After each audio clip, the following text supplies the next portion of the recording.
Hey guys, welcome to our channel. So in this video I'm going to show you how to see messages on Instagram without seeing. So simply what you have to do, just open your Instagram app. Here we have our Instagram app, just open it. And now here you can see I have messages. So simply what we need to do, just we have to turn off the airplane mode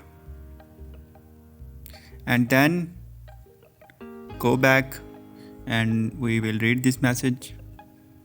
Now after this, what we need to do, just go to profile and go to settings and go to logout. So now we have logout.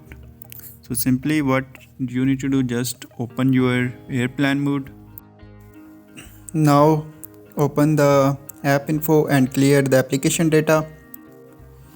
So after when you clear the application data, again open the Instagram and wait for a few seconds. Application is being loaded. So after this, just you have to click on the account and just log in. So here when we will move to message box, you can see the notification here is available. So simply in this way you can see someone message without seeing.